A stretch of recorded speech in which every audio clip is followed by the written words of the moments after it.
अस्सलाम वालेकुम। तो आज के लेक्चर में हम बार्टर ट्रेड सिस्टम को डिस्कस करेंगे कि ये कौन सा सिस्टम है, किस दौर में ये सिस्टम चलता था, इसका क्या मतलब है और आजकल ये चलता है या नहीं चलता। तो बेसिकली बार्टर ट्रेड सिस्टम एक इकोनॉमिक सिस्टम था। तो ये बेसिकली कई हज़ारों साल पहले इसका दौर चलता था जब हमारे यहाँ करेंसी का कोई कॉन्सेप्ट नहीं था। इसका मतलब ये है कि भाई गुड्स फॉर गुड्स, यानी चीज़ों के बदले चीज़ें। अब लेट सपोज इस वक्त इस दौर के अंदर अगर आपको फॉर एग्जांपल वेजिटेबल्स चाहिए, फ्रूट चाहिए या कोई भी दुनिया की चीज़ चाहिए तो आप पैसे लेके वो चीज़ खरीद सकते हैं। समझ रहे हैं बात? मीन्स पैसों के बदले आपको कोई भी चीज़ मिल सकती है। लेकिन पिछले ज़माने में ऐसा नहीं होता था, क्योंकि पिछले ज़माने में करेंसी का कोई कॉन्सेप्ट नहीं होता था। तो लोग के क्या करते थे कि जब लोगों के पास कोई एक चीज़ मौजूद होती थी, फॉर एग्जांपल एक बंदा है जिसके पास सब्जियां मौजूद होती थी और दूसरा बंदा है जिसके पास फ्रूट मौजूद होते थे।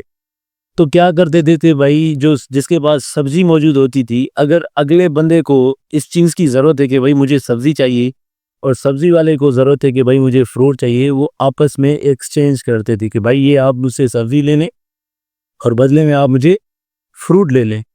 तो ये इस तरह से गुड्स फॉर गुड्स का कॉन्सेप्ट होता था। तो ये बेसिकली डिमांड पे बेस करता था। अब देखें इसके बड़े इश्यूज भी थे कि क्या इश्यूज थे कि भाई, अब जैसे मैंने बताया कि फ्रूट और वेजिटेबल दो बंदे जो कॉमन नीड वाले बंदे थे, तो इसलिए उनका एक्सचेंज हो जाता था। लेकिन कभी कभी ऐसा हो जाता था कि भाई एक बंदा है जिसको चाहिए कि मुझे गंदम चाहिए और दूसरा बंदा है जो जिसके पास मतलब गंदम तो है लेकिन उसको बदले में कोई ऐसी चीज़ चाहिए जैसे फ्रूट है, तो वो चाहिए। तो भाई गंदम वाले के पास तो फ्रूट नहीं होगी ना, तो ये आपस में एक्सचेंज नहीं हो पाते थे। तो इस तरह से काफ़ी सारी चीज़ें जैसे सब्जियां हो गई, फ्रूट्स हो गए, वो गलना शुरू हो जाते थे, वो सड़ना शुरू हो जाते थे, ख़राब हो जाते थे जल्दी, क्योंकि उस वक्त कोई फ्रीजिंग का कोई कॉन्सेप्ट था नहीं। तो इसलिए ये सारी चीज़ें जल्दी ख़राब हो जाती थी, स्टोरेज नहीं था। तो ये बेसिकली अराउंड 9000 टू 6000 बीसी का दौर था, यानी हज़रत ईसा अलैहिस्सलाम से 9000 या 6000 साल के बीच का जो ज़माना था, उस वक्त ये सारा कॉन्सेप्ट चलता था। ठीक है।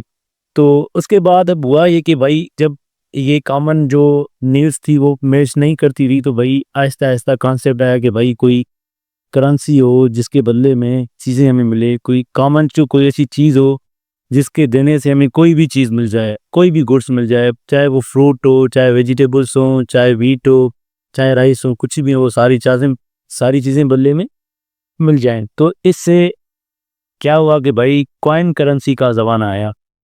तो कॉइन करेंसी बेसिकली गोल्ड और सिल्वर के छोटे छोटे कॉइन्स बने हुए थे, जो डिफरेंट जो किंग्स उस वक्त जो जिनका मतलब अपने एरिया के अंदर कंट्रोल होता था, तो वो अपने स्टेम लगा के वहाँ पे उससे डिफरेंट जो सिक्के होते थे, गोल्ड के या सिल्वर थे, वो बनवाते थे। लेकिन वो स्टेम लगा देते ताकि वो उनकी पहचान हो कि भाई ये जो सिक्का है वो इस कंट्री से या इस रीजन से बिलोंग करता है। जैसे आजकल करेंसी आ गई है, वो पेपर करेंसी है। इन कॉइन्स भी अभी मौजूद हैं कि भाई अमेरिका का जो कॉइन होगा उस पर जो स्टेम लगा होगा कि भाई वो जॉर्ज वाशिंगटन का होगा, पाकिस्तान के अंदर जो सिक्का होगा वो कायदे आज़म का होगा, इंडिया के अंदर जो होगा वो गांधी या किसी का भी होगा ना। ठीक है। तो इस तरह से कॉइन्स उस वक्त भी स्टैम्प्ड होते थे। तो इसके बाद भी काफ़ी मुश्किलात हुई, क्योंकि कॉइन्स ज़्यादा हैवी होते थे, उनको कैरी करना बड़े बड़े जर्नीज़ के लिए वो ज़्यादा मुश्किल होता था।